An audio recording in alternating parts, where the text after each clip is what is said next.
Kaixo lagunok eta ongi etorri Sancho el Sabio podcastera. Zurekin, Isabel Mellén eta Ander Gondra.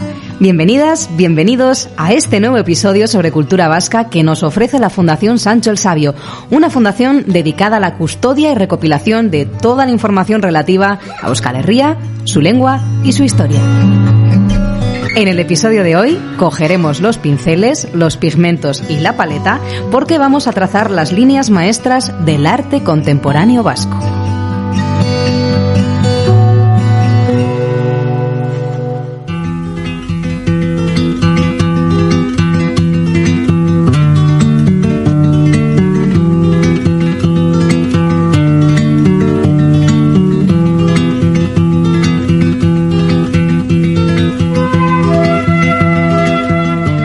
El arte ha cumplido a lo largo del tiempo un papel fundamental como vehículo cultural. Se ha adaptado a diferentes formas y usos, al mensaje de sus distintos comitentes.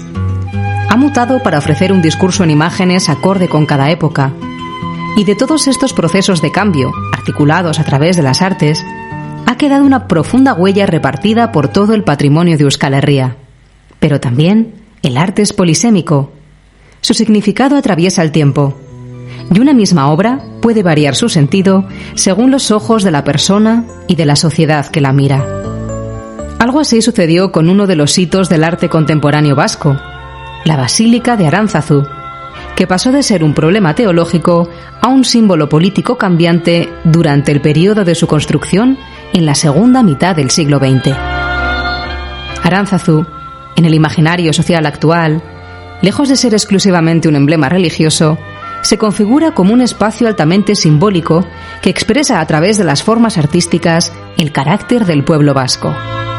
La arquitectura, la pintura, la escultura e incluso la poesía se coordinan y entrelazan para dotar a este mágico enclave perdido entre las montañas de Oñati de una personalidad propia que alude a valores relacionados con la cultura vasca y con el poder del esfuerzo colectivo.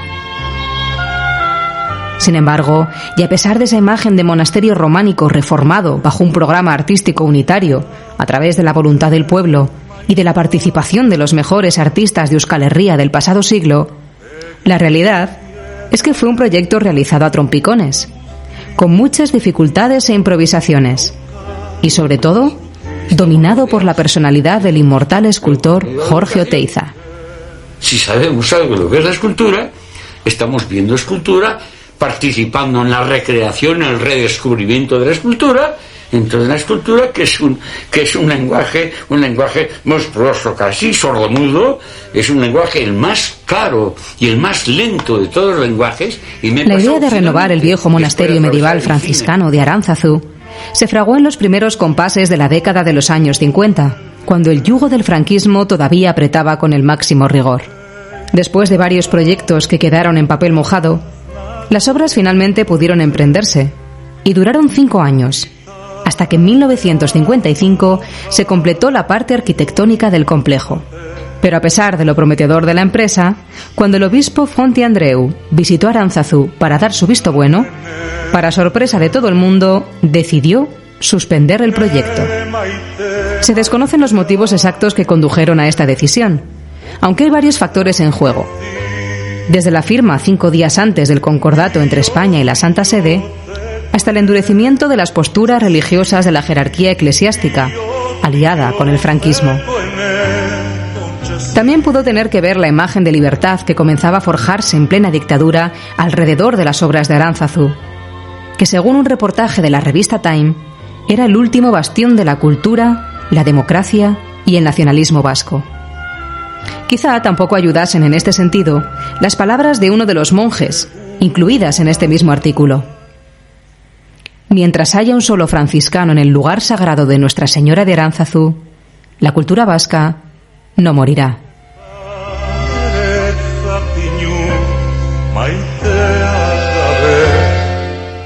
La censura y la represión actuaron sobre este proyecto artístico, que quedó inacabado, cuyas obras fueron mutiladas y algunas de ellas incluso desaparecidas. Pese al reconocimiento como joya arquitectónica que recibió desde los inicios de su andadura, el santuario de Aránzazu carecía de programa iconográfico, de todas las esculturas y pinturas que debían completar la obra de la basílica. Este injustificado parón supuso un verdadero drama para algunos de los artistas implicados en el proyecto, especialmente para Jorge Oteiza, que lo vivió en sus propias carnes y que dejó por escrito la frustración que supuso el detenimiento de Aránzazu para toda una generación de sobresalientes artistas vascos que pugnaban por convertir el santuario en la vanguardia artística española. Esos años de incertidumbre ante la continuidad de la obra, Oteiza, que concebía la historia del arte como un camino espiritual hacia la inmortalidad, consiguió desviar un proyecto que había nacido con pretensiones religiosas hacia una causa más política y social. El desencanto de muchos seminaristas, que veían cómo la Iglesia Católica se aliaba cada vez más firmemente con el régimen franquista y se oponía a renovaciones como la de Aránzazu, hizo que muchos abandonasen sus carreras eclesiásticas atraídos por el nuevo sentimiento de trascendentalidad estética de Oteiza. Un tipo de mentalidad que tenía a su vez fuertes lazos con las causas políticas y sociales del momento. Así fue como poco a poco, a ojos de la sociedad vasca de los años 60, Aránzazu fue perdiendo su sentido religioso para adquirir un cariz reivindicativo.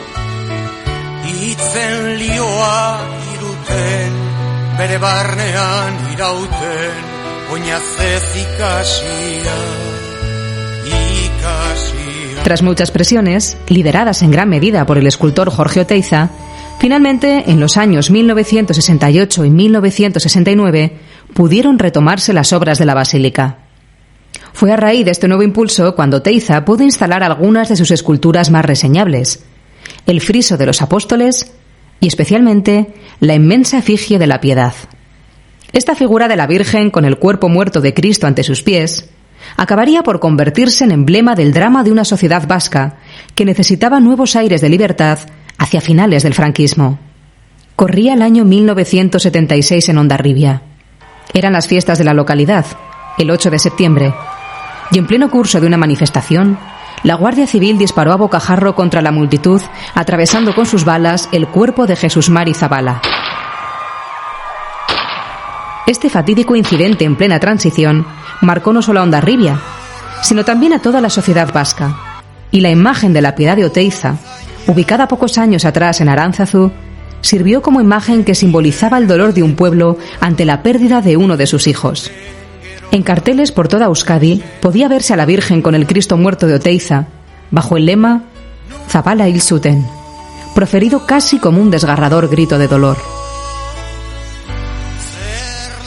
Este fue el giro definitivo que condujo, en el imaginario popular, a que el santuario de Aránzazu y su problemática construcción pasase a ser una empresa artística desempeñada contra viento y marea por un grupo coordinado de artistas que habían sabido captar la fuerza de una nación en lucha por su libertad y por sus valores culturales. Unos valores que, gracias a la contribución de autores de la talla de Eduardo Chillida, Carlos Pascual de Lara, Lucio Muñoz, Néstor Basterrechea y, por supuesto, Jorge Oteiza, entroncaban con la tradición vasca, reformulándola para situarla en el panorama artístico más vanguardista. Pero en toda esta mitología que iba surgiendo en torno a las obras de Aránzazu y que articulaba un discurso que nada había tenido que ver con las condiciones reales de su construcción, las palabras tuvieron un papel protagonista. El vacío del centro, de la piedra, círculo horizontal, prolongándose, por sí solo, redondo y pleno, todo, lengua llameando, izando entre la piedra, cóncava, cuchara de la palabra, sílaba soleando, ritmo, brizado en el silencio, ahondando en el cuenco de la mano, poderosa de Oteiza. El poeta Blas de Otero escribió en 1969 este poema titulado Palabra en piedra, destinado a homenajear el friso de los apóstoles de Oteiza. Pero no fue el único en darle una dimensión verbal y en vincular el santuario de Aránzazu con el sentir político de una época que vislumbraba el final del franquismo y el inicio de un periodo en el que la cultura vasca volvería a refulgir como la punta de lanza de un movimiento político imparable. Aránzazu se convirtió en un cliché para las y los poetas vascos de la década de los 70, que contribuyeron a darle una aura mítica a lo que a inicios de los 50 no eran sino las necesarias reformas de un monasterio que había quedado en ruinas. Los versos de Gabriel Celaya, Gabriel Aresti, Xavier Lete o Pilar de la Cuadra terminaron de dar forma al símbolo político y nacionalista de Aránzazu, que se vació por el camino de todo el espíritu religioso con el que había nacido y que había ido perdiendo ímpetu y seguidores a medida que los líderes cristianos se alineaban con los líderes políticos. De esta manera lo expresa Javier González de Durana, en cuyo artículo Basílica de Aránzazu, mito y secreto, nos hemos inspirado para crear esta introducción. Aránzazu, en 1978, ya era un asunto en el que lo religioso tenía ya poco que ver. Su mitificación había dado lugar a un desplazamiento de contenidos desde lo artístico-religioso hasta lo político-social. Ahora queda la adecuación a los tiempos presentes. La conversión en una parada turística. Así, como una suerte de museo del arte vasco contemporáneo, es como lo perciben los miles de turistas y visitantes que se acercan hasta allí a diario desde todos los puntos del globo, atraídos por la personalidad de los artistas que dejaron su impronta en este complejo proyecto, pero también seducidos por la fuerza que ejerce el mito sobre los símbolos identitarios.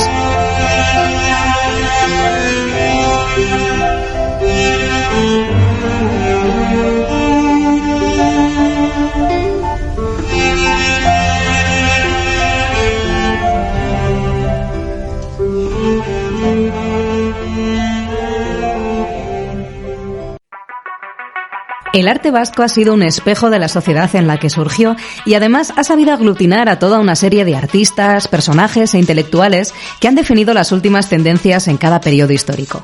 Para hablarnos de todo ello y de cómo podemos trazar la evolución del arte vasco a través de los fondos de la Fundación Sancho el Sabio, contamos con nuestro compañero Ander Gondra, que ha hecho una labor de inmersión en el archivo para sacar a la luz algunas curiosidades. Kaixo Ander, vamos a ver qué nos vas a traer hoy en este espacio que dedicamos a las joyas bibliográficas del archivo. A esos materiales que bien merecen por sí mismos una visita a la Fundación Sancho el Sabio para verlos in situ. Paisa, ¿qué tal?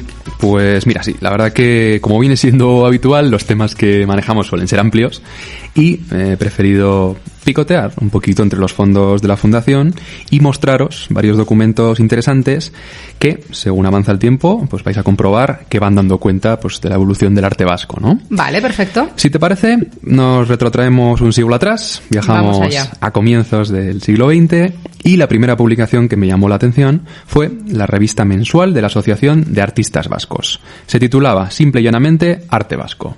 Al grano. Eso es. Y es del año 1920, la verdad que es una fecha bien temprana, y se editaba en Bilbao en un formato que merece la pena consultar, ¿eh? Es muy vistoso, con un papel estupendísimo, y está plagada todo el rato de diseños, grabados, detallitos gráficos, ¿no? Muy, muy interesantes. Dentro de esta asociación figuraban algunos de los nombres más sonados de la época, por ejemplo, el arquitecto Teodoro de Anasagasti, o ya entre los pintores que nos van a resultar más recurrentes, más conocidos, pues José Arrue, Isidoro de Guinea, Gustavo de Maestu, Darío de Regoyos o el gran Ignacio Zuloaga. Era, que duda cabe, la agrupación más importante durante el periodo anterior a la Guerra Civil.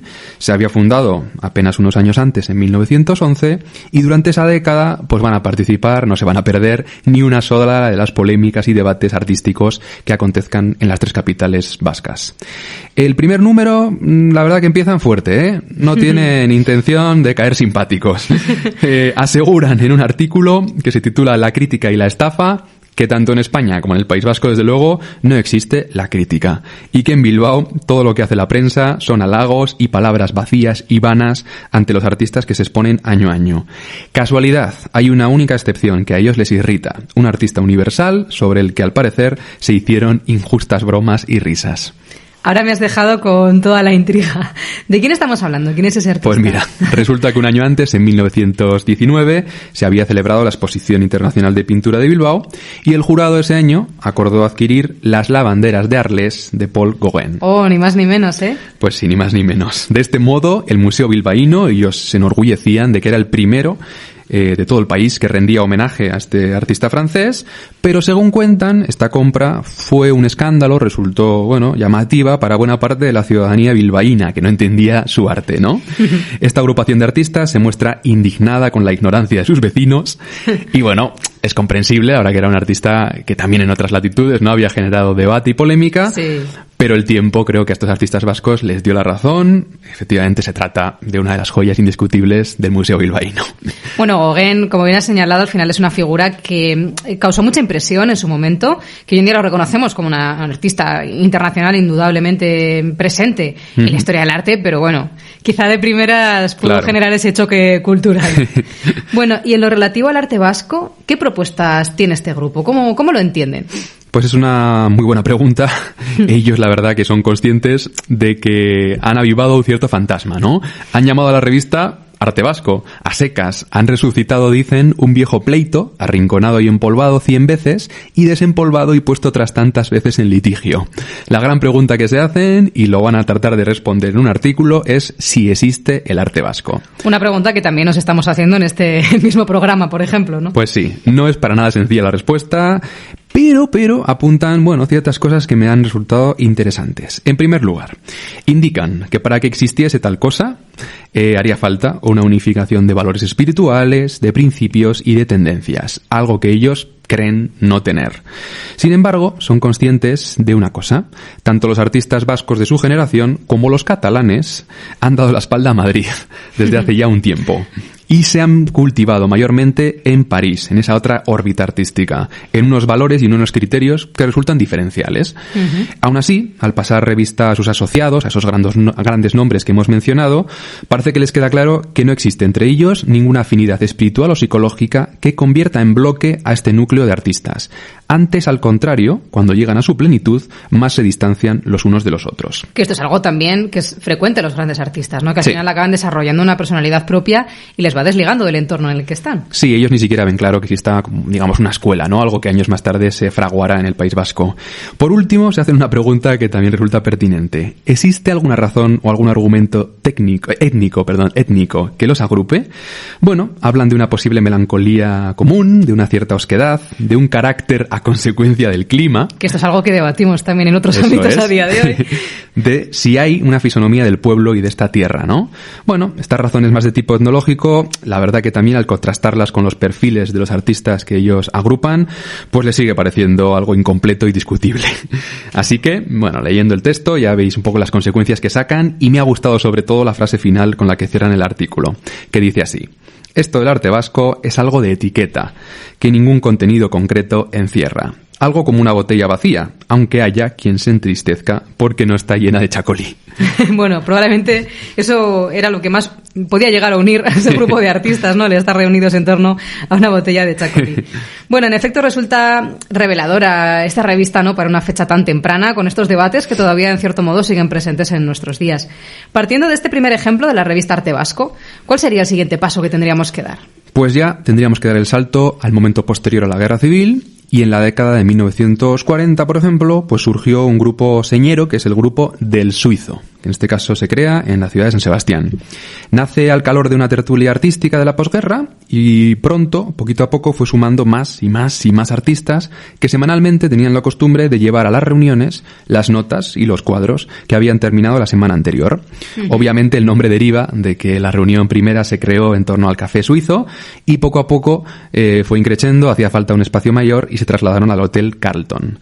Fue una agrupación pionera, inicialmente la podríamos llamar casi informal, no tenía unos visos muy profesionales, pero de ella surgieron después la Asociación Artística Vizcaína y la Agrupación de Acuarelistas Vascos, ambas ya en el 45, ¿no?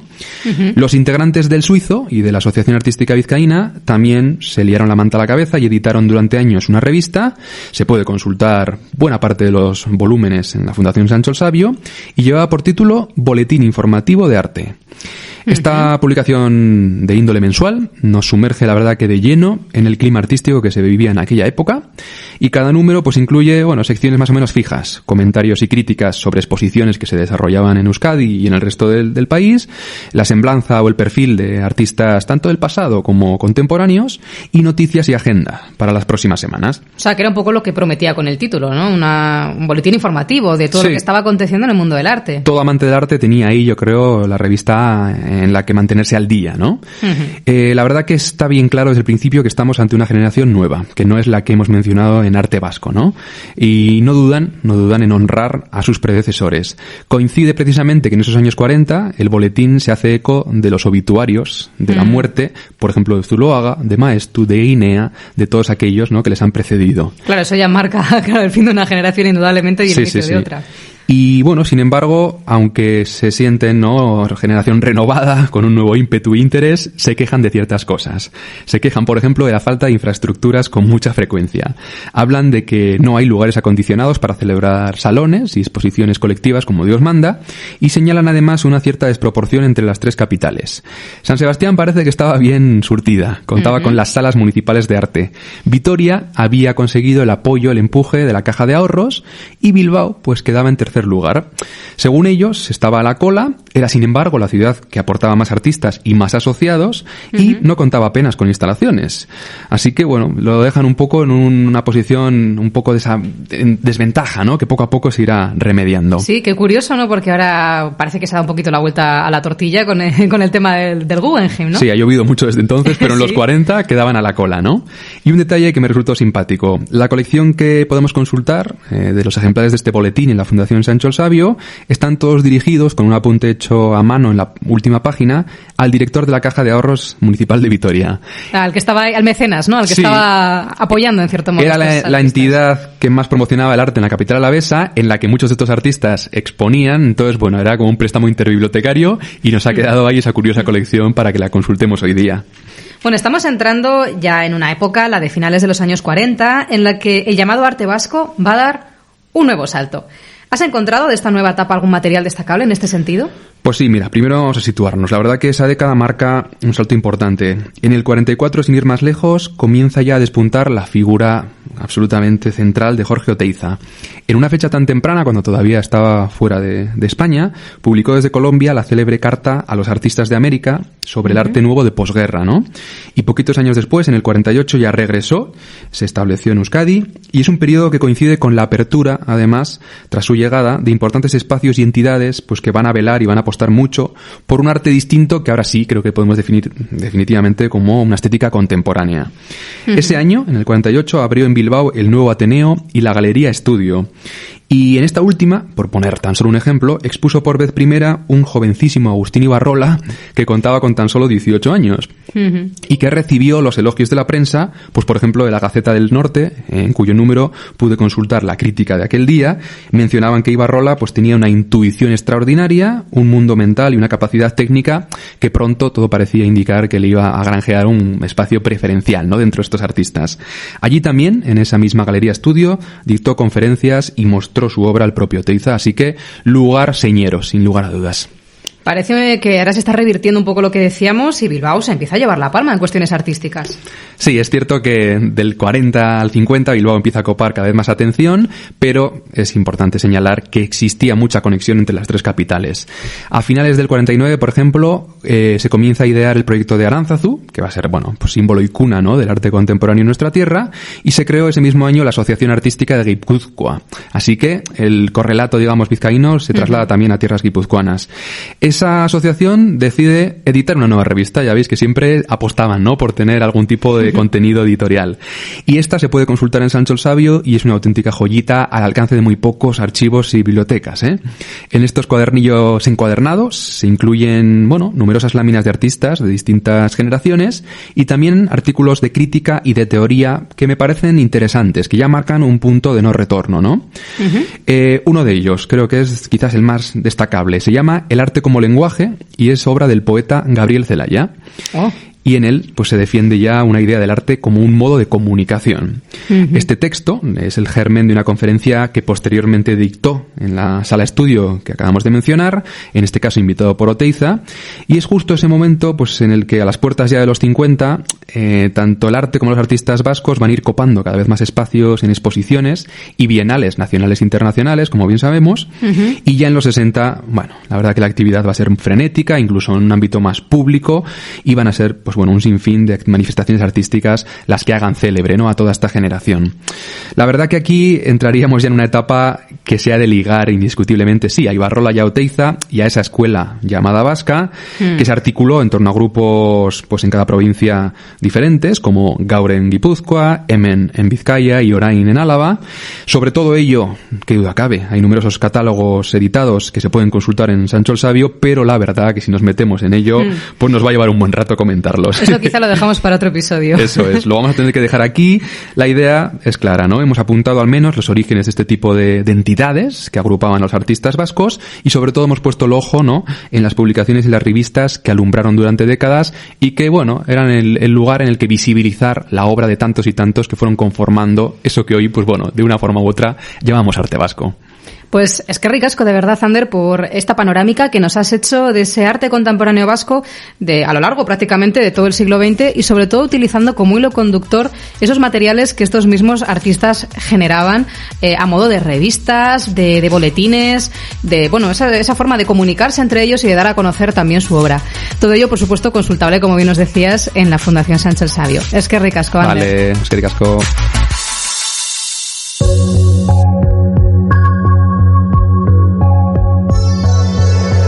Sobre arte vasco estamos tratando en este episodio del podcast de Sancho el Sabio y queremos seguir profundizando todavía más en las expresiones artísticas contemporáneas realizadas en nuestro territorio.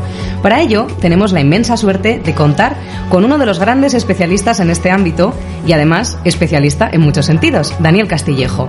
Él es artista e investigador de arte contemporáneo, ha dirigido el Museo Artium, la Sala de Exposiciones Amárica y ha trabajado como responsable de fondos contemporáneos en el Museo de Bellas Artes de Álava. Además, ha comisariado infinidad de exposiciones. Es decir, conoce los entresijos del arte vasco a la perfección y con él queremos conversar en este coloquio. Ongi etorri, Daniel. Ongi etorri, ¿qué tal? Bueno, en tu trayectoria has producido tu propia obra, has hecho investigación artística y también has comisariado exposiciones y dirigido salas y museos. ¡Guau! Para empezar. Bueno, podemos decir que conoces las distintas aristas y puntos de vista dentro del mundo del arte. ¿Qué diferencias hay entre los diferentes roles que has asumido a lo largo de tu carrera y qué idea te has hecho del arte contemplándolo desde todos estos ángulos tan diversos?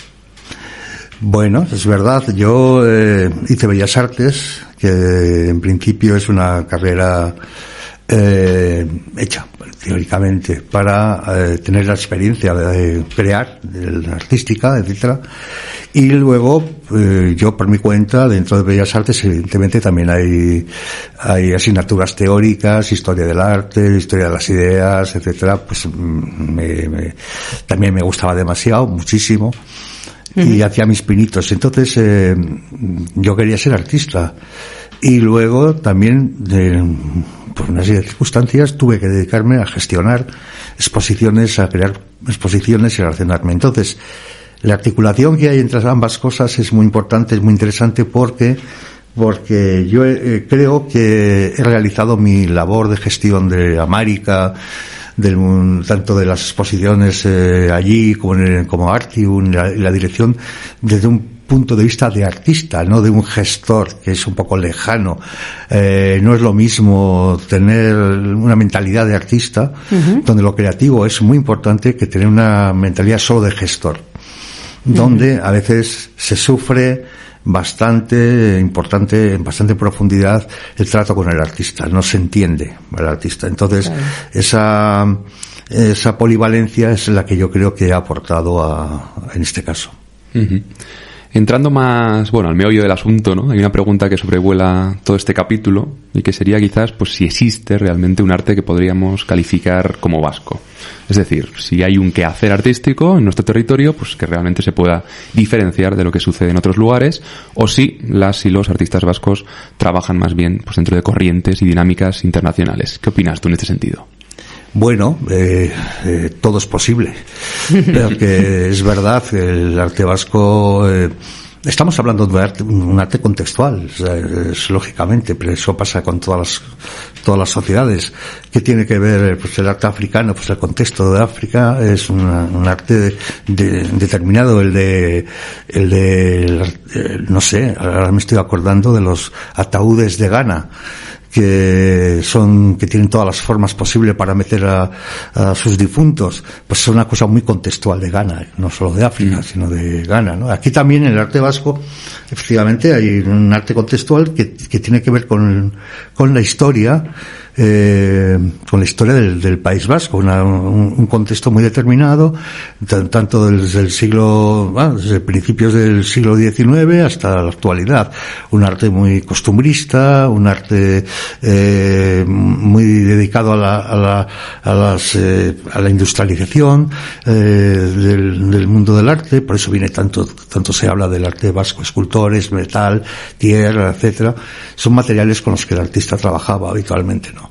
Pero a nivel conceptual no tanto, eso sí, en cuanto a la forma, formalizando, pero a nivel conceptual no tanto. Sí que es cierto que existe una especie de metafísica vasca, ¿no? El propio Teiza, no sé muy bien si la creó o se la inventó o la utilizó, pero sí que hay una metafísica vasca. De todas maneras, en los últimos tiempos de globalización, es un arte internacional que se hace aquí, que se hace directamente de las influencias y de las expresiones que llegan de otros lugares y que a veces expresa mucho mejor que uno lo que se quiere decir. Yo no sé si llamaría arte vasco, yo, como se dice habitualmente, hablaría del arte que se hace en el País Vasco. Bueno, nuestra siguiente pregunta de algún modo ha respondido a ella, ¿no? ¿De qué manera se refleja la historia, los cambios sociales y culturales en el arte? Nos has hablado, pues sobre todo de una serie de materiales que sí que son quizá específicos de aquí, ¿no? En relación con la industrialización, de una serie de temas costumbristas. Si mirásemos exclusivamente las obras artísticas del País Vasco de los últimos 100 años, por ejemplo, ¿podríamos percibir todos esos cambios de mentalidad o esos diferentes episodios históricos solamente mirando estas obras? Sí, claro. Sobre todo, contra más lejanos en el tiempo, más claro estaba.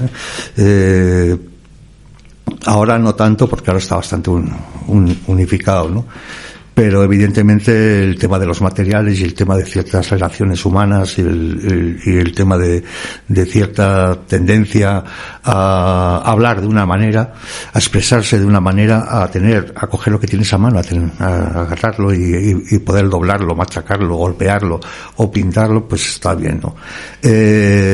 Luego hay otra cuestión que me parece mucho más interesante, que consiste, bueno, yo tengo una pequeña teoría así, sin escribir y sin nada, pero que me sirve a mí, y que me dio lugar a crear otra serie de lucubraciones, que fue que hay 3 tipos de arte vasco, ¿no? Dependiendo del lugar donde vivas, ¿no? Álava, Guipúzcoa o Vizcaya. Álava, que está en el interior, es una ciudad medieval, una ciudad muy antigua, es una ciudad que ha estado, que está en el centro de una llanada, no tan relacionada con otras ciudades, de paso, absolutamente, que ha estado muy cómoda en sí misma, muy ensimismada, de alguna forma. Vitoria, pues no sé por qué ha creado un arte ensimismado, un arte blanco, como de interiorización, de comodidad, de buscarse a sí mismo, etcétera. Es un arte que yo llame blanco o gris o algo así, ¿no? Vizcaya es una ciudad industrial, es una ciudad acostumbrada al contacto directo, a los climas políticos y sociales, etcétera. Ha creado pues un arte mucho más relacionado con la sociedad, relacionado con el mundo de las ciudades, el mundo de las minas, etcétera. Y ahí tenemos a Ibarrola, tenemos una serie de artistas políticos y sociales muy claro, ¿no? Y Guipúzcoa, San Sebastián, Guipúzcoa, y sobre todo San Sebastián, es una ciudad muy estética, absolutamente. Tiene una capacidad estética enorme. Todo está hecho para el gusto, para el placer de la vista y por lo menos la fachada. Está todo para eso. Y ha creado un arte que habla del propio arte. O sea, que diríamos que esas tres patitas que son el arte que se mira hacia adentro, el arte ensimismado, el arte que es lo de fuera, los afueras, que es el arte que se ve, que relaciona con lo social, y luego el arte que habla del propio arte, que es un bucle donde uno habla continuamente de sí mismo, ¿no? Y hace que avance el arte en sí mismo. Qué bonita teoría. Te la compramos. Gracias. Bueno, en línea un poco con la pregunta, ¿no? Y la respuesta que nos acabas de ofrecer, y viendo también que en el capítulo, ¿no?, que estamos desarrollando hablaremos pues de esos momentos un poco entre el 19 y el 20, cuando se empiezan a crear asociaciones, digamos, de artistas vascos y va tomando forma, ¿no?, todo este movimiento.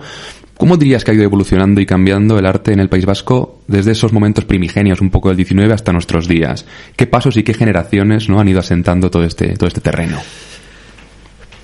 Bueno, el arte vasco desde a partir en el 19 era un arte, como yo creo que en la mayor parte de los países, muy apegados a las costumbres culturales y sociales de su propio territorio que cubría, y así tenemos una grandísima porción de arte costumbrista. El Museo de Bellas Artes de Álava está repleto, y muchos museos como el de San Telmo de San Sebastián e incluso también el de Bellas Artes de Bilbao cubren todas las costumbres, las expresiones son efectivamente alrededor de la religión, alrededor de la política, alrededor de la familia, de este tipo de cosas de las costumbres son las habituales. Finales del 19 ya muchos artistas empezaron a recibir información, fueron a París, donde se produjo la primera convulsión dentro de en general, sobre todo en París, relacionada con el arte, y vinieron con nuevas ideas, vinieron nuevos planteamientos, vinieron de otra manera, yo que sé, también estaban allí, empezaron a recibir información, imágenes, Iturrino, Arteta, toda una serie de artistas que empezaron a tener ya cierta pulsión modernista o moderna, cierta pulsión, no del todo, pero cierta pulsión moderna, algunos incluso más, ¿no? Y luego la lamentable dictadura de Franco, y hubo un hachazo muy grande de muchos artistas que habían sido, pero no solo en el País Vasco, en España en general y en el País Vasco también, como por ejemplo Zuloaga o Sal de Tejada o así, que empezaron a recibir esas influencias de la modernidad. El franquismo dio un hachazo y todo volvió al orden anterior. Entonces el propio Tejada, Sal de Tejada o el propio Zuloaga empezaron a ser artistas del régimen, absolutamente, ¿no? Y luego empezó también el fauvismo de alguna forma, pues lo aplicaron al paisaje. Aquí en Vitoria tenemos el equipo Pajarita, etcétera, algunos de esos tipos. Pero luego ya un personaje muy importante que se fue a París, y dos personajes se fueron, Oteiza y Chillida, que son digamos las claves un poco del arte contemporáneo vasco. Crearon la escuela vasca a finales de los 50, principios de los 60, aunque ellos ya tenían una trayectoria porque ya tenían cierta tradición, ¿no? De hecho, el propio régimen franquista los llevó a la Bienal de Venecia, a la Bienal de Sao Paulo, etcétera.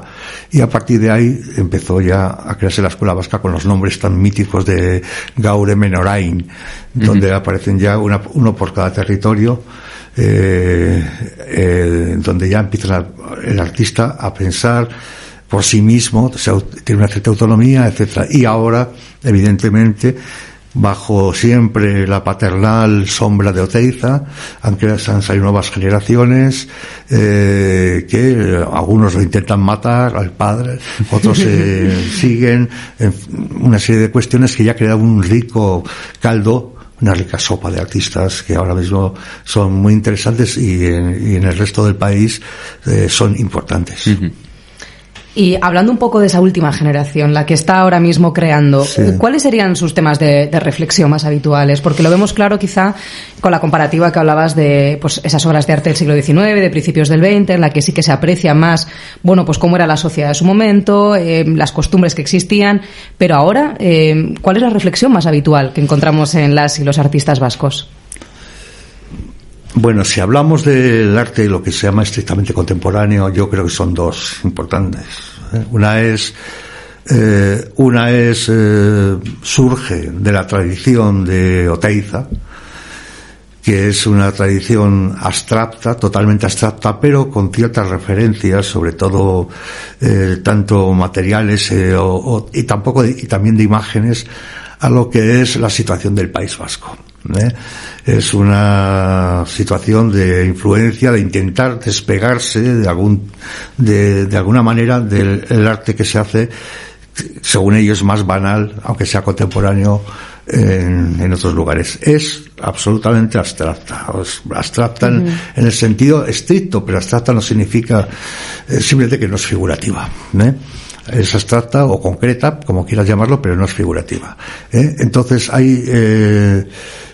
se utilizan referencias simbólicas. Uh-huh. Simbólicas. Por ejemplo, han recogido ese tema en algún caso los materiales al que han incorporado el hormigón, por ejemplo. El hormigón lo han incorporado. Por otro lado, hacen referencia al mismo arte, yo que sé, a la tradición del arte vasco, pero ellos mismos lo están reinterpretando, la tradición costumbrista o de cultura vasca, pero reinterpretándola, y luego desde luego dejan es un poco críptico en el sentido de que dejan pistas, pero son difíciles de encontrar. Luego hay otra que es una artista más basado en el arte internacional, que tiene mucho que ver con la idea de globalización, con la idea de de injusticia social, la idea de moda, la idea también de banalización, la idea de esos juegos es un poco infantil a veces, de dibujos esquemáticos o elementos esquemáticos más pop, etcétera. Hay otra tendencia muy fuerte aquí también en el País Vasco, pero digamos que las dos principales son esas.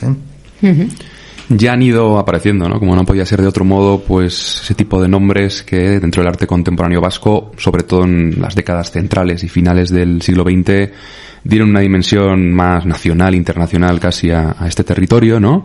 Hemos hablado de Oteiza, Chillida, y en ese sentido, estas figuras, ¿cuál podríamos decir que fue su aportación a la historia del arte global y en qué medida se inspiraron también en esa aportación pues en temáticas locales y en su propia cultura, ¿no? ¿Qué peso tuvo? Bueno, sí, efectivamente. Yo creo que Chillida es un artista mucho más metafísico en el sentido, no metafísico, digamos que tiene que ver mucho con la organicidad, con los elementos relacionados con la filosofía alemana, en algunos asuntos, con Heidegger, y demás. Lo que pasa es que Chillida enseguida empezó a hablar del hueco. Habla del vacío, perdona, habla mucho del vacío. Entonces empezó a trabajar mucho en escultura, solo es escultor realmente, ¿no? Con los clásicos materiales que utiliza él, tanto apenas bronce, solo son hierro, acero y hormigón y madera. Y esta influencia por parte de los artistas que hablo mucho más cerrados dentro de lo que es la forma, la estética determinada, a los artistas que hablan del arte dentro del mismo arte, no ha sido muy bien recibida. Es muy clara las guerras que ha habido entre Chillida y Oteiza. Uno habla del vacío y otro habla del hueco. Son cosas totalmente diferentes, digamos, para entendernos, ¿no? Entonces, Oteiza, que era muy teórico, es el que ha acogido a todo este tipo de cuestiones, ¿no? Luego, evidentemente, Oteiza tuvo iniciativas importantes, o cambió muchas cosas, yo que sé, desde creo que me vais a preguntar luego, si no lo hablo ahora, sobre el Peine del Viento, lo de la basílica de Aránzazu, etcétera. Cada uno es de uno de ellos y son totalmente distintos, ¿no? Bueno, Aránzazu no solo es de él, pero digamos que lo más importante de la concepción sí que es suya, ¿no? Pues precisamente vamos a hablar de esos lugares señeros que comentabas, porque claro, a nivel no solo arquitectónico, sino también artístico, en el País Vasco sí que es verdad que hay ciertos lugares que se han convertido en auténticos símbolos de la modernidad vasca, símbolos además asumidos por una gran parte no solamente de la población de aquí, sino también internacional. Y bueno, has citado pues el santuario de Aránzazu, con toda la cantidad de artistas que estuvieron interviniendo allí, o el Museo Guggenheim, podríamos decir también, que se ha convertido en un símbolo artístico del País Vasco, y por supuesto el Peine del Viento. Pero tendríamos que sumar, según tu criterio, más enclaves artísticos u obras concretas que funcionen de este modo, ¿no? Como símbolos de lo vasco y que sean exportables y comprensibles por la gente no solo de aquí, sino también de fuera. Bueno, lo de exportables, no lo sé. A nivel simbólico. Sí, a nivel simbólico. No, yo creo que son muy potentes esos dos y además tienen un significado brutal. Especialmente la Basílica de Aránzazu, porque yo creo que fue la ruptura más importante que hubo dentro, no solo en el País Vasco, sino en España, ¿no? En estética, esas referencias a las espinas de las rosas de las torres, todo ese tipo de cuestiones y la colectividad. La idea de colectividad, eso es muy importante dentro del arte vasco. Y luego, por supuesto, el Peine del Viento, que es una lucha contra la naturaleza, digamos que es un enfrentamiento a la naturaleza brutal.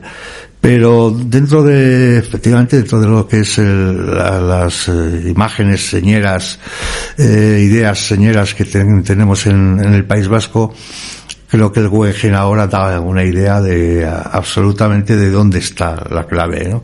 Es decir, ha perdido cierta identidad de lo vasco, se ha convertido, digamos, en una especie de referencia, extraña mezcla de lo vasco con lo internacional, etcétera. Formalmente no tiene nada que ver con lo vasco tampoco, aunque yo creo que aparentemente esa idea de metálico puede simbolizar esa referencia con lo propio, ¿no? Yo creo que hay algunas ideas más, ¿no? Que, por ejemplo, tanto en San Sebastián está también, yo creo que ahora mismo funcionando muy bien la idea de gestión, digamos, no sé cómo decirlo, no es de gestión, sino de producción de arte, muy bien, con Tabacalera, está funcionando muy bien, y a nivel internacional están creándose muchísimas referencias, relaciones con otros artistas, con otros creadores, están surgiendo artistas de ahí importantes. En su momento fue Artelecu, que ya no existe, pero Tabacalera, que a mí me parece que está bien. Y aquí en Vitoria pues tenemos Artium, pero Artium que tenía una colección brutal, una colección importantísima de arte contemporáneo, no solo vasco, español y internacional también. Pues en estos momentos está llevando a cabo todo el tema del feminismo, está creando toda una tendencia muy clave dentro del arte vasco. Absolutamente son prácticamente mujeres las que solo exponen ahora y se adquieren, y yo creo que es importante como referencia exportable. Bueno, pues la verdad que la siguiente pregunta viene bastante a colación, ¿no?, con lo que nos acabas de mencionar, ya que, habiendo hecho todo este repaso hasta el momento, te íbamos a plantear cuál era el estado de salud que tiene el arte vasco en nuestros días. Ya has apuntado ahora una serie de detalles interesantes, y sobre todo pues también el saber si contamos con artistas, y bien has mencionado, ¿no?, toda esa gente, sobre todo mujeres, que ahora están apostando por nuevos temas, artistas señeras que puedan ahora, dentro del panorama internacional, representar también lo que se viene haciendo, la producción que tenemos aquí en nuestra tierra. Vale, yo creo que, vamos a ver, a nivel internacional no hay artistas vascos vivos tan importantes. O sea, sí los hay, son Para mí son muy importantes y para mucha gente son muy importantes, pero no esa idea de ese famoseo que tiene ninguno, o sea, no hay ninguno famoso, más que los muertos, los conocidos y demás. Creo que hay una generación colectiva, voy a incidir un poco en la idea de colectiva, una generación colectiva que influye mucho de artistas, mucho en el arte, en el Estado y en otros lugares como son los países nórdicos, como pueden ser Alemania, básicamente en Europa, vamos a decir en Europa. Ahora se está produciendo un cambio, una transformación. Ahora el arte vasco está liderando en estos momentos el tema de la normalización con las artistas. Absolutamente.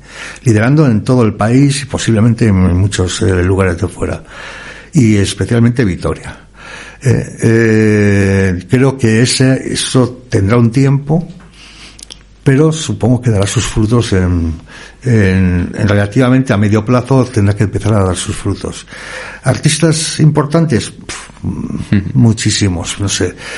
Podríamos hablar de las últimas generaciones. De las últimas generaciones están intentando exponer, pues es otra historia, lo difícil que es, la precariedad que tiene todo esto, la complicación que tiene el vivir el tema. Están viviendo prácticamente muchos de dar clases o de nada, de su familia o quien fuera, ¿no? No reciben monumentos, pues tienen que buscarse la vida como pueden. Pero artistas hace 10 años, prácticamente, digamos, el 40% de los artistas importantes eran vascos. Te estoy hablando de, pues no sé, Ivonne Aranberri, Txomin Badiola, estoy mezclando algunas generaciones, Txomin Badiola, Ivonne Aranberri,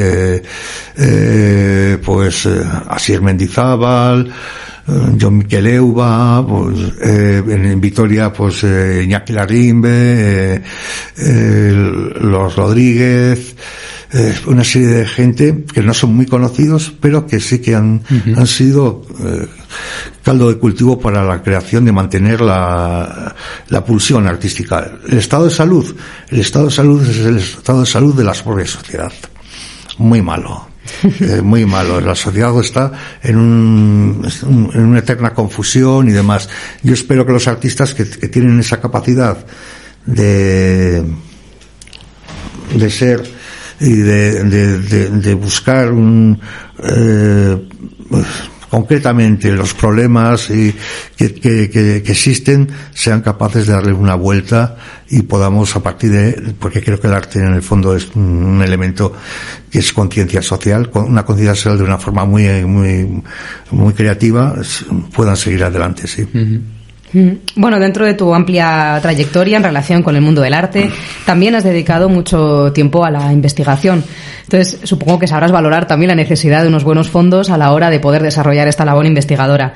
En ese sentido, ¿cómo valoras la labor de la Fundación Sancho el Sabio o qué relación has tenido con ella a lo largo de tu trayectoria? Bueno, he sido una persona de patrimonio, básicamente. Yo valoro muchísimo el patrimonio. He estado pensado muchas cosas, muchas veces sobre el patrimonio, he investigado sobre el patrimonio contemporáneo, patrimonio clásico, antiguo, histórico, etcétera, incluso el patrimonio inmaterial, que es clave, importante, ¿no? Lo de Sancho el Sabio es la octava maravilla del mundo y la primera de Vitoria en cuanto al tema de Álava, en cuanto al tema del patrimonio. O sea, no hay lugares donde se pueda localizar cualquier elemento patrimonial que haga referencia a una época histórica, desde que existen, digamos, reproducciones, etcétera, todo, documentos y demás. Yo no suelo visitar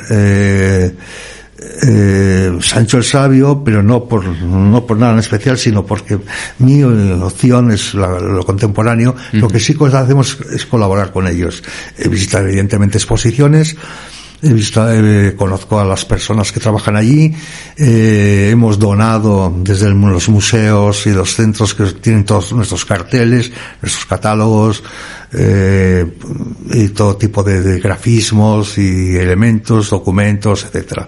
O sea que mi valoración es muy por encima del sobresaliente. Bueno, y para finalizar ya, pues me gustaría que nos dieses unas pequeñas pinceladas sobre tu trabajo tanto artístico como intelectual y que nos dijeses dónde podemos buscar más información sobre tu obra y sobre tu trabajo, ¿no? Que también hay que ponerlo de relieve. Bueno, pues yo creo que tengo inundado de catálogos de arte contemporáneo esta parte de la ciudad y del territorio. Ahora, por ejemplo, también va a salir un catálogo de Juan Arroyo que vas a poner en la Torre Mendoza.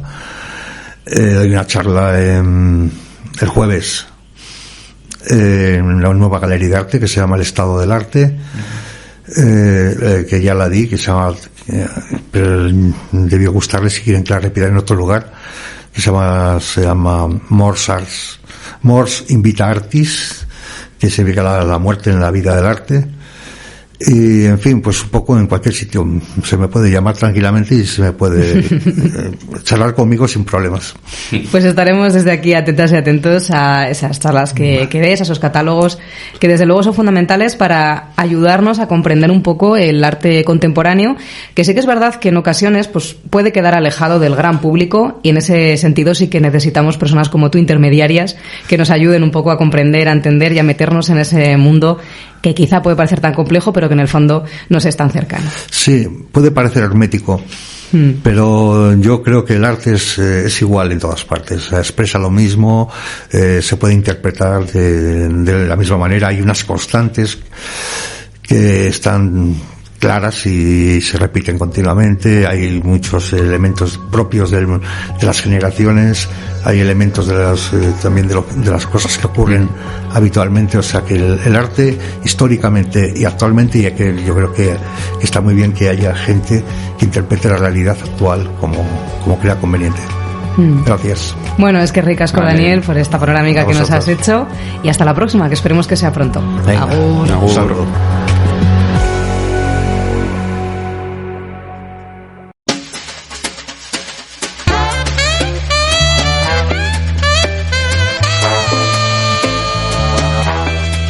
Ei, kaixo itzalen lagunak, zuekin Javi Soto, hemen hasten da, itzalekin jolasten, argazkien unibertsua izpide duen audio saioa. Euskal arte garaikidea gaurko gaia, gai potoloa eta interesgarria, beti bezala, Erdi Aroko Araba elkarteko lagunek Sancho El Sabio Fundazioak sustatzen duen podcast honetarako hautatutakoa. Zuen baimenarekin, eta saio honen luzapena errespetatzeko, hasteko, argazkilaritza arte garaikidearen esparru horretan kokatzen saiatuko naiz. Badaudelako hainbat ideia indartsua aipatzeko, Euskal Erroa aztertu baino lehen. Eta agian, beste saioren batean arte garaikide horretan euskalduna etiketarekin ezagutzen denaren inguruan mintzatzeko aukera ere izango dugu. Bigarren Mundu Gerraren bukaeratik gaur egunera sortutako mugimendu artistikoak aztertzen dituen ezagutzaren arloa da arte garaikidea. Denon eskura dagoen Wikipedian bilatutako definizioa da hau. Definizioaren ondoren, 1950 hamarkadatik aurrera, hamarkadaz hamarkada emandako mugimendu artistiko hoiek zerrendatu egiten ditu Wikipediak. Mugimendu eta estilo asko agertzen da zerrenda honetan, eta arte garaikidearen historiaren nondik norakoak zertxo baita ezagututa, batez ere 1960 hamarkadatik aurrera, argazkilaritzaren eragina nabarmena dela argi ikusiko da. Naiz eta argazkilaritza bera mugimendu bezala ez agertu. Nik artearen historia ikasi nuenean adibidez, ez zegoen argazkilaritzaren historia bezalako asinaturarik. Naiz eta aro garaikidea ikusten genuenean, argazkilaritza leku guztietatik agertu. Baina nola agertzen zen, hemen dago gakoetako bat. Agian gerosiago lusatuko kere izango duguna. Egia da, aurretik ere, Hau da, 1960 hamarkada baino lehen, gerra arteko garaian adibidez, argazkilaritzaren papera esanguratsua izan zela. Eta 1950 hamarkadaren ondorengo urteetan gertatuko zen iraultza artistikoaren oinarriak bertan ezarri zirela. Baina, 70 eta 80 hamarkadetan, argazkilaritzaren unibertsoaren barruan eman zen iraultzarekin batera, gainontzeko artea ulertzeko eta egiteko moduetan eman zen iraultzaren errudunetako bat ere, argazkilaritza bera izan zen. Jo dezagun hasierara. Jaiotzatik egon zen argazkilaritza artearen munduarekin ezbaikan. Batzuek irudiak lortzeko tresna mekaniko bat baino zela esaten zuten bitartean, beste batzuek artea egiteko guztiz baliagarria zela aldarrikatzen zuten. Baina, artearen munduarekin eztabaidan ibiltzearekin batera, argazkilaritzaren unibertsoaren barruan ere eztabaidak ematen ziren. Nabarmenetako bat piktorialista eta puristen artean eman zen. Piktorialistek teknika ezberdinak erabilita argazkiak manipulatu egiten zituzten, horrela hainbat ñabardura gehituta, argazkiak artearen mailan jarri nahi zituztelarik. Argazkilaritzaren izaera mekanikoak artearen maila horretara iristea eragotzi egiten ziolako. Puristek aldiz, piktorialisten metodoak artifizialtzat jotzen zituzten, eta argazkilaritzak ikusmena bera bezain naturala izan behartzuela proposatzen zuten. Hau da, argazkilaritza izateagaitik beste eserren laguntzarik gabe artistikoa zela defendatzen zuten. Bere arauak estilo eta espiritu propioa zituela alegia. Hau zen eztabaida arteari dagokionez 20. mendearen hasierako hamarkadetan. Batzuek argazki batek artistaren artea erakutsi baino, naturaren artea erakusten zuela esaten zuten. Beste batzuek naturak bera bakarrik kamararen barruan ez duela salto egiten esaten zuten, eta argazkilariak operazio bereziak ere egin behar dituela. Horrela, hainbat eragileen eskutik purismoak bere egitaraua osatuko du, eta piktorialismoa baztertuago geratuko da.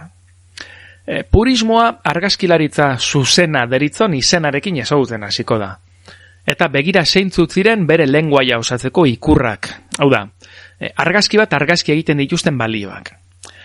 Hauek dira, aparteko xehetasun txikien dentsitatea, testura aberatsak, begi hutsatik haragoko ikusmena, zehaztasuna, definizio argitasuna, inpartzialtasuna, tonu gradazio fina, errealitatearen sentsazio ukigarria eta egia.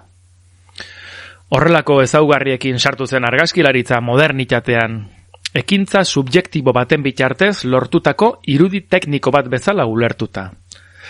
Arazo bat zegoen baina, izan ere, artelan bat arte kategoria izateko, orokorrean bakarra izan behar da, originala, eta argazkilaritzak ezaugarri bat dauka, eta ezin dio horri ihes egin. Neurri gabeko erreproduzitzeko ahalmena dauka. Puristek neurri gabe egiten ziren gainontzeko argazkietatik bereizteko, beste ezaugarri batzuk gehitu zizkioten bere egitarauari. Hala nola, mugatutako edizioak egiten zituzten, positiboak lortzeko teknika artisauak eta material garestiak erabiltzen zituzten, egitarau zorrotzoni eusten erakunde garrantzitsuak ere egon ziren. New Yorkeko MoMAren kasua da hau, arte modernoaren museoaren kasua. Bertatik argazkilaritza arte bihurtzeko estrategiak zuzendu ziren. Adibidez, argazkilaritza artearen historiaren ikuspuntutik ikasita, artearen historiarako erabiltzen diren estiloetan eta kategorietan banatuz, edota argazkilariari egile bezala genioaren kategoria emanez. Enaiz honetan gehiegi luzatuko, baina MoMA eta argazkilaritzaren historiaren arteko harremana oso interesgarria da. Inoiz horren inguruan zerbait irakurri nahi baduzu. Baina, apurka-apurka arte modernoaren esparruan sortutako argazkilaritza moderno hau agortzen joango da. Egia esateko, arte modernoa bera zalantzan jarriko da. Aldaketa gehien bat politikoa izango da, eta honekin batera estetikoa ere. Modernitateak aldarrikatutako aurrera bidean oinarritutako balioen kontra egingo du sortzen joango den beste mugimendu batek. Postmodernitatea zari naiz, noski. Postmodernitateak garai kultural bati egiten dio erreferentzia. eta postmodernismoak garai horretatik jaiotzen diren kultura aldaera ezberdinei. Eta agian, artearen esparruan garatu zen gehien bat postmodernitatearen kontu hau. Nolabait esateko, argazkilaritzaren unibertsora ekarrita, modernitatea, postmodernitatea, dialektika aintzat hartuta, argazkilaritzaren praktika modernoa, argazkilaritzaren praktika postmodernoaren dialektika bat ere proposatu daiteke. Esan bezala, 20. mendeko 70-80 hamarkadetan garatuko den arte postmodernoak arbuiatu egingo ditu, berrikuntza bultzada, estilo edo originaltasunean oinarritutako modernitatearen balio estetikoak. Modernitatearen jatorrizko esanaiak desegin, deskonposatu, berreraiki nahi izango ditu. Egia, arrazoia, edota osotasunaren kontzeptuak birrintzeko. Eta egiaren kontzeptua zari bagara, argazkilaritzari lotutako ezaugarri uka ezin batekin egingo dugu topo. Auzia argazkilaritzari mugatuta, gogoratu argazkilaritza modernoaren ezaugarrietako bat, natura egiazkotasunez eta zorroztasunez erreproduzitzearena dela. Eta horrek argazki bat zuzena izatea egiten zuela. Eztabaida aurretik dator, baina postmodernitatean nabarmenagoa izango da eta errealismo, egia eta egiazkotasun kontzeptuei kontrak jartzen zaizkion, fikzio, muntaia eta gezurra bezalako adierazpenak ikusiko ditugu.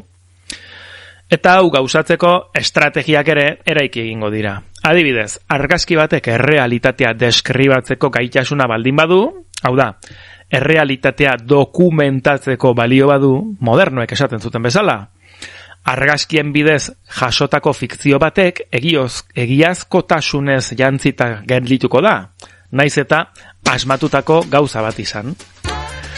Estrategia honek argazkilaritzari esleitzen zaion objektibitatea jarriko du zalantzan, eta argazkilaritzaren egiazkotasun hori argazkilaritza beraren kontra egiteko erabiliko da. Adibidez, modu kontzientean eraikitutako eszenak argazkitan jasotzean. Gauza ez da argazkia egitea, baizik eta argazkia eraikitzea. Egilearen kontzeptua edota artelanaren originaltasuna kolokan jartzeko, beste autore batzuek eginiko lanen apropiazionismoa erabiliko du artista postmoderno askok, eta argazkiak antzestea eta irudiek eta testuek errealitatearekin duten harremanak ikertzea ere arrunta izango da garai honetan. Arte garaikidearen paisaian beraz, 70-80 hamarkadatan aldaketak eman ziren, jendarte posindustrialerako eman zen aldaketarekin batera. Eta une horretan garatutako estetikaren eredu bezala argazkilaritza har dezakegu.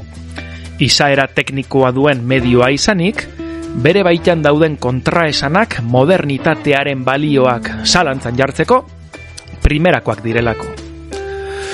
Horrela adibidez, gaur egun oraindik ere kontraesan hoiek agerian usteko erabiltzen da argazkilaritza. Eta gaur egun oraindik ere artearen munduan argazkiak ikusiko ditugunean, orain dela 40 urte jorratzen hasi ziren gaiak ikusiko ditugu. Hala nola, originala eta kopiaren arteko eztabaida. Garapen teknologikoa eta jatorrietara itzultzearen eztabaida. Errepresentazioaren betiko gai potoloekin batera, bat ere garrantziarik gabeko eszenak topatuko ditugu. Subjektibitatea eta objektibitatearen arteko eztabaida, errealitatea eta fikzioa. Gaur egun, zalantzak gabe, argazkilaritza artearen munduaren barruan ondo kokatuta dago. Baina gaur egun egiten denaren oinarria modernitate, postmodernitate borroka horretan jarri beharko genuke. Une horretan argazkilaritza artearen bankete handian gonbidatu desatxegina izatetik, arte postmodernistaren adierazle nagusiena izatera igaro zenean. Ia barkatuko didazue gai potolo hau horren laburbilduta azaldu beharra izatea, baina gaur egun literatura asko topatuko duzue gaian gehiago sakondu nahi izan ezkero. Konturatuko zineten gaur artxiboekin ez dudala gaia lotu, baina horrela irte zait gaurkoan. Eta podcast orokorrean Sancho El Sabio Fundazioak eskaintzen dituen baliabideen inguruan ere arituko dira. Horreitik, hemen utziko zaituztet, argazkilaritzak errealitate eta fikzioarekin dituen harremanen inguruan gogoeta egiten. Galderaren bat izan eskero, zuzendu beti bezala posta elektronikoa itzalekin jolasten saiorako dela zehaztuz. Ondo izan eta hurrengo arte, itzalen lagunak.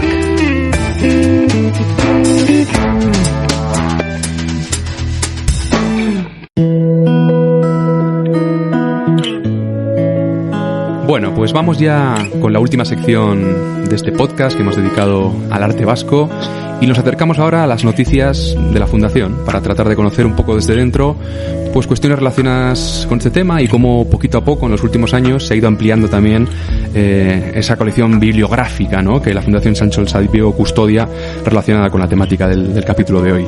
En este caso contamos con la participación al otro lado del micrófono de Mariano Arzuaga, artista nacido en Irún en el año 54 y sobre todo nos interesa mucho su labor dedicada un poco al mundo de las artes gráficas, ¿no? Y como iniciador y coordinador de los encuentros de gráfica Ocup Graf, en los que participó durante los años 99 y 2003 y luego también su implicación en otros proyectos derivados como podrían ser Arteleku, ¿no? Muy buenos días, Mariano. Hola, buenos días, Ander. Pues mira, si te parece, para arrancar, que yo creo que para el gran público va a ser interesante, ¿cuáles son o qué son, ¿no?, en realidad, las ediciones artísticas? Aquí llamamos libros de artista. Y en tu caso concreto, que has trabajado en estos ámbitos, pues ¿cómo se trabaja con estos formatos y qué tipo de procesos y técnicas has empleado en este sentido a lo largo de las últimas décadas? Bueno, un poco esquemáticamente, para no tampoco aburrir a la gente, diría que hay libros que tratan sobre arte, sobre artistas, pero no son estos los que entrarían en el capítulo al que nos vamos a referir.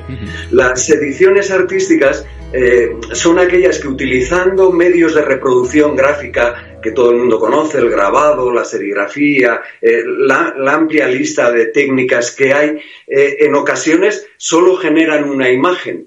Y tampoco esto es lo que vamos a tratar, porque siendo la Fundación como es biblioteca y archivo, la orientación de los libros de artista, que luego daré alguna otra connotación, pero han sido para nosotros presentar distintas cosas que incorporaran palabra e imagen. Es decir, no limitarse a imágenes, que sí son ediciones artísticas, sino ya jugar con los textos, la imagen, armonizar todo en un no solo formato libro, en ocasiones son carpetas, cajas, porque el libro de artista es una modalidad propia de expresión artística. Es decir, cuando se coge el libro, se le da vuelta, se buscan los materiales, se cuestiona su propia naturaleza, es cuando estamos con un libro de artista. Y en muchas ocasiones los libros de artista son ejemplares únicos. Tampoco este ha sido el campo que yo he trabajado fundamentalmente con Jesús Zubiaga, pero con la Fundación, digamos, porque veíamos que lo importante era que fueran ediciones, es decir, una serie de ellos realizada, con el arco amplio un poco de las distintas técnicas que me decías. ¿Cuáles has utilizado? ¿Qué procesos? ¿Qué técnicas? Yo en mi trabajo propio sobre todo he utilizado la serigrafía, pero también la litografía y incluso, iba a decir, con una intencionalidad artística, el offset, que suele ser más industrial, pero que también puede tener usos de libro de artista, digamos, ¿no? Así que eso, un poco correspondiente a lo que es mi manera de trabajar, aparte de pintar, referido a este mundo, pero luego ya, por el conocimiento que me dio las ferias de gráfica que montábamos, en fin, las distintas cuestiones, quise presentar a la Fundación el arco amplio de posibilidades de edición gráfica. Y entonces, en algunos de esos trabajos yo he sido impulsor, o porque eran amigos he colaborado con ellos. Además de la serigrafía, la litografía, hemos empleado la fotografía, la impresión digital. Es decir, como iremos hablando de las distintas ediciones, señalaré con qué técnica se han realizado. Muy bien. Bueno, pues como has apuntado, efectivamente, ¿no? Durante estos últimos años has venido realizando esa colaboración estrecha con la Fundación Sancho el Sabio, ¿no? Y con su director Jesús Zubiaga, y ya has dado un poco algunas pistas, pero ¿en qué se ha conformado, digamos, este trabajo un poco colaborativo? ¿Y de qué manera, a lo largo de estas últimas fechas, has sumado mayores títulos y mayores obras que ya vemos que se manejan o se pueden incluso emparentar con el mundo del arte a esos fondos de la Fundación Sancho el Sabio, y cómo algunas de ellas pues pueden derivar de esos encuentros de artes gráficas que nos mencionabas o de otros artistas a los que has involucrado, ¿no? en este proceso?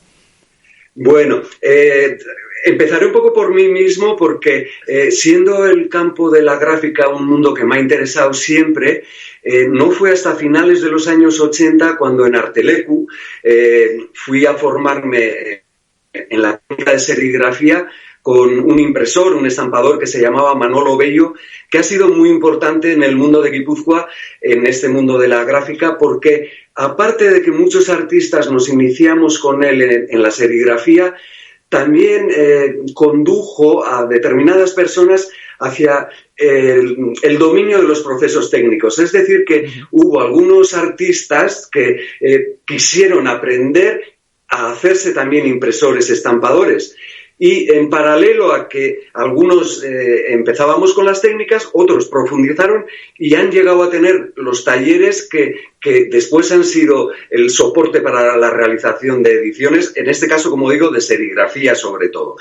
Y citaría en este momento a Laureano Olaechea, porque muchos de los trabajos serigráficos los ha impreso él, los que luego hemos ofrecido a la fundación y a veces en iniciativas propias, y ha sido un puntal ahí sí amplío hasta lo del libro de artista o las ediciones, porque era capaz de estampar sobre piedra, sobre pared, vidrio. Se ha formado de modo que ha respondido a las necesidades de los artistas.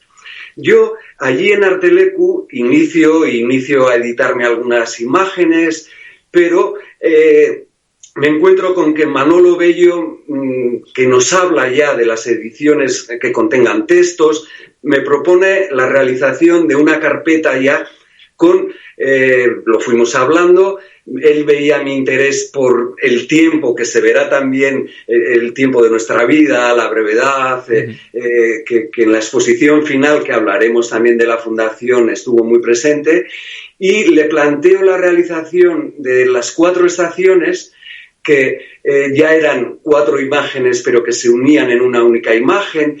Hicimos papeles artesanos para realizarla. Me basé en las tramas textiles que había investigado mi compañera María Cueto, que fueron como mi pincel para realizar la obra. Y por la amistad que tengo con Bernardo Achaga, él escribió expresamente un texto que se llama Las 4 estaciones, con lo cual armábamos un todo que era una carpeta de papeles artesanos, envolturas varias para contener esas hojas, que fue un papel negro que hicimos con Esculán, unos artesanos del papel. Fue una aventura que a mí ya me abrió todo este mundo para realizar yo, pero también para tener la curiosidad de los trabajos de otras personas, digamos, ¿no? Y no fue hecho en el mismo Artelecu, pero Artelecu estuvo en ese inicio de acercamiento a la serigrafía. Este lo hice el año 94. Posteriormente, con esta misma idea del tiempo, y ya he nombrado antes a Laureano Olaechea, en El Gallinero, que fueron otros talleres en los que mucha de la gente que participó en Artelecu hicimos la edición, que en este caso giraba un poco como a las edades de la vida, pero nos parecía un poco ampuloso decir infancia, juventud. Y aquí nos vino a ayudar otra vez Bernardo, porque viendo cómo se iba generando el trabajo, con también 4 hojas que se unifican en un arco iris y una serie de figuras, dio el título final del trabajo, que es 4 veces nieve. Porque lo que hizo él fue contar 4 nevadas en la vida de una persona, una en el colegio de niño, otra que se produce un accidente pero de joven en un coche, en fin, no me puedo extender del todo, pero sí he hablado de estos 2 trabajos porque también fueron un poco de los primeros que yo acerqué hacia la Fundación, y además se iba gestando un poco. De Artelecu me llamaron también para hacer una cuestión en litografía con Don Herbert, otro gran maestro que falleció, pero que ha hecho una obra ingente en el campo de la litografía. Y realizando en el año 98 con él una edición pero de una imagen que se llamaba 49 escalones, me propuso él, ¿por qué no organizamos unos encuentros de gráfica? ¿Me echas una mano? Él estaba vinculado a montones de personas, artistas de mucho renombre, a Calcografía Nacional. Me cogió un poco como de secretario, vamos a decir, para la organización de ese encuentro que él lo cifraba en las técnicas más clásicas. Al ser OcuGraf una entidad o una sociedad, una factoría, iba a decir, a la que interesaba todo el arte también actual, su director Santi Eraso, con el que tengo amistad desde chaval, me dijo, está muy bien lo que dice Don, pero vamos a tratar de ampliar ese mundo de la gráfica a todo el mundo que nos rodea, que vamos por la calle y está presente en todas partes, desde lo que leemos, desde sería el listado tan largo que la verdad es que nos dio para un compendio largo de exposiciones distintas, sí, sobre todo también sacando todos los fondos de Artelecu, y ya en esa primera edición conseguimos, con exposiciones, seminarios, actividades de calle, montones de cosas, que Calcografía Nacional nos diera el premio nacional fue Artelecu, pero por la tarea de difusión que había llevado OcuGraf. Como digo, mi inicio en la gráfica tiene que ver con Artelecu, pero podía haberse quedado en participaciones en actividades mías, pero luego, con ese engarce a esos encuentros, que fueron 3 ediciones bienales, fueron los que también me hicieron movilizarme un poco como gestor, vamos a decir, y acercarme a muchas entidades, a la Fundación, para buscar soportes, apoyos. Nos interesaba el mundo del libro, nos interesaba todo el arco yo a veces digo, cuando oigo, la pintura está muerta, y vas por la calle y no ves más que coches de colores, la ropa de la gente, en fin, estampados, impresiones, un dominio absoluto por todas partes. Y en esas ediciones, en cada una de ellas nos fuimos también planteando distintos puntos para ir completando. Y entre ellos, por ejemplo, fue comenzar a editar también algunas cosas nosotros, que fueron ediciones que también están en los fondos de la Fundación. Fue en esa segunda edición ya cuando, por un lado, con Don Herbert se editó un trabajo que él escogió desde el texto, que eran unos fragmentos de Jack London, al autor de las imágenes, que fue Edu López, y fueron unas carpetas con 4 imágenes, unos textos con sus traducciones, en fin, que es uno de los primeros también ejemplares que yo, en este caso en la técnica litográfica, que yo presenté en la Fundación y les interesó y pasó a engrosar los fondos. A su vez, por no hacer solo la litografía, se editó una carpeta también, en ese año era el bicentenario del viaje de Humboldt, de su libro Viaje al País de los Vascos, sí. Y en este caso lo que hicimos fue llamar a un escritor, José Mari Iturralde. También, antes he hablado de amistad con Bernardo Achaga. José Mari fue mi enlace con ellos porque yo les conocí cuando formaban la banda Pot, en la que también estaba Rupert Ordorica, Sarriona India, un núcleo muy importante de la creación literaria y musical también del país. Y yo ahí les maqueté la tercera revista de Pot, la primera que hicieron en offset, porque antes eran de fotocopias. Todavía un poco ahora revista sería más un fanzine casi lo que hacíamos, pero no se usaba ese término entonces.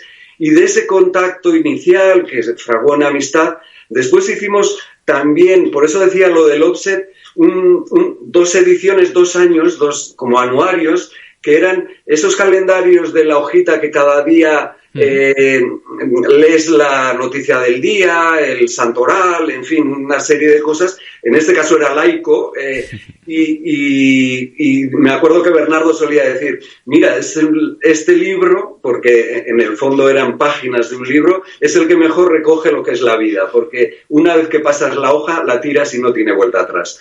Entonces, nosotros, otro amigo y yo, José Luis Longarón, suministrábamos imágenes, hicimos una especie de antologías de cine, de otros pintores, nos llegaba material de otros pintores que se iba incorporando a los textos que para cada día hacían ellos.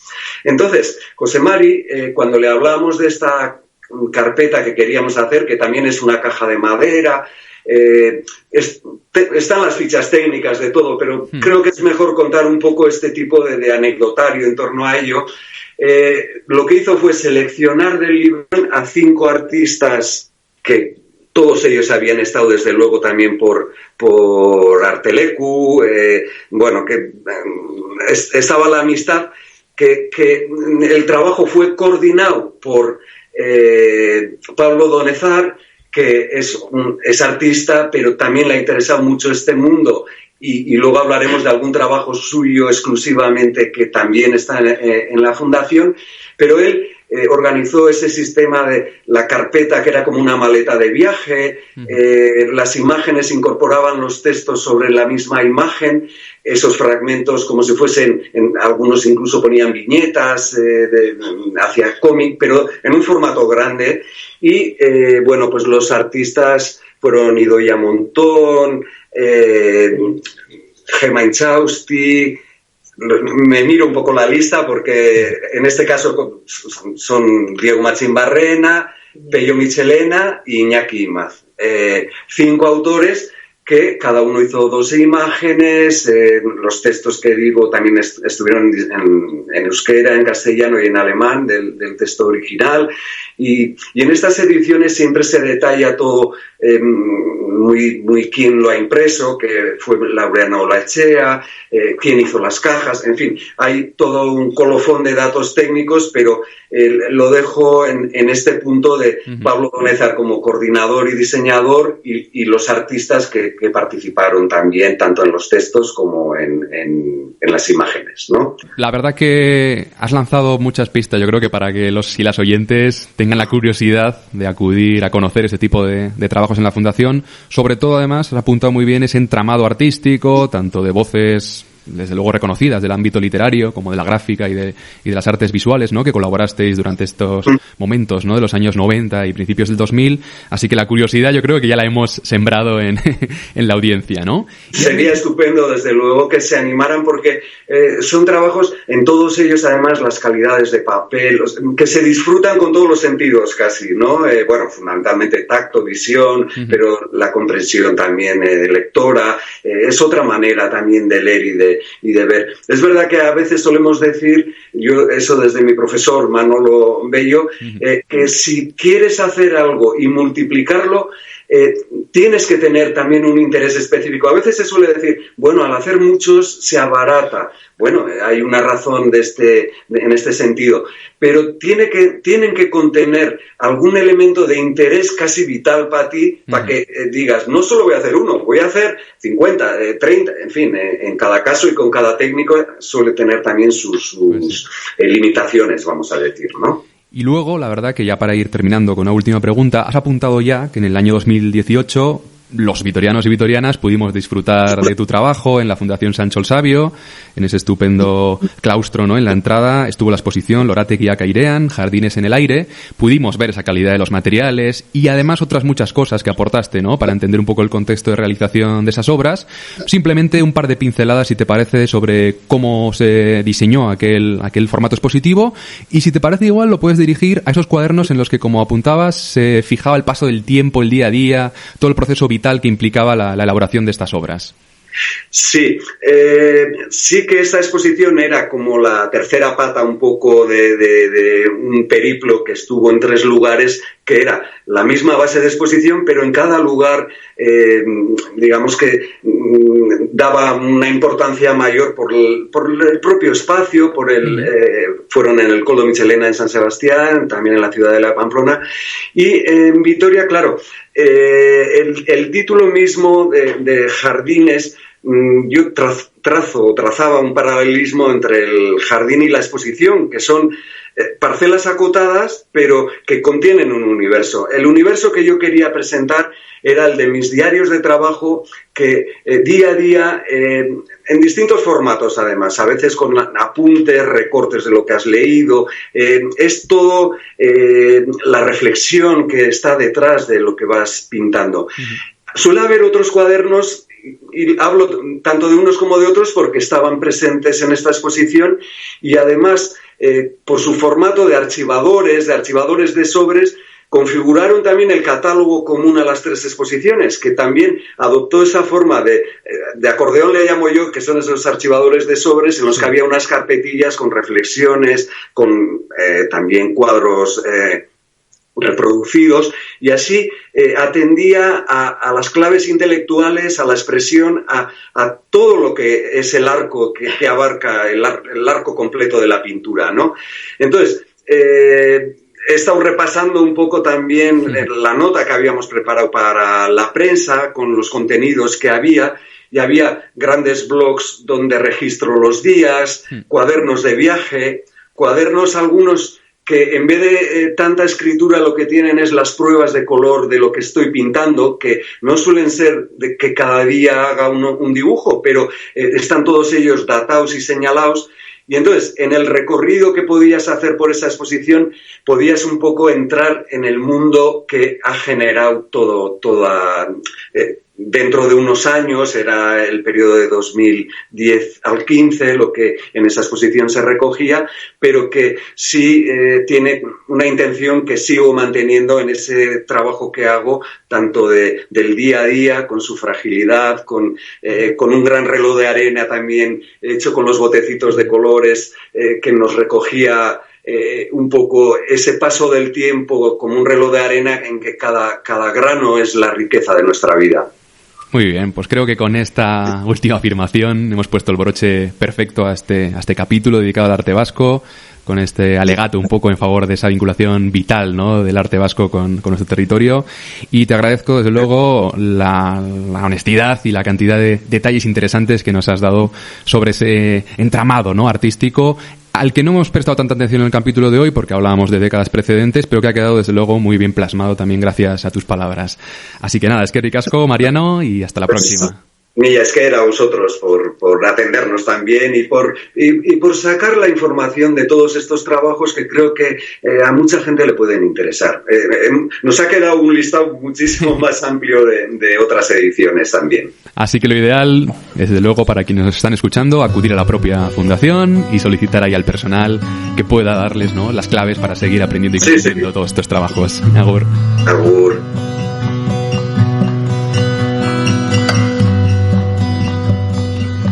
¿Qué sería de la vida sin el arte? Sin la capacidad de producir imágenes y símbolos visuales, sin la emoción que nos causan algunas obras. ¿Qué sería de nuestra cultura vasca sin nuestras y nuestros artistas que han dado forma a nuestras inquietudes y anhelos? Con un profundo gesto de agradecimiento hacia todas aquellas personas que han contribuido con sus obras a hacer nuestro territorio más rico, nos despedimos en esta ocasión. Volveremos, como siempre, con más cultura vasca de la mano de la Fundación Sancho el Sabio. Agur eta ondo izan.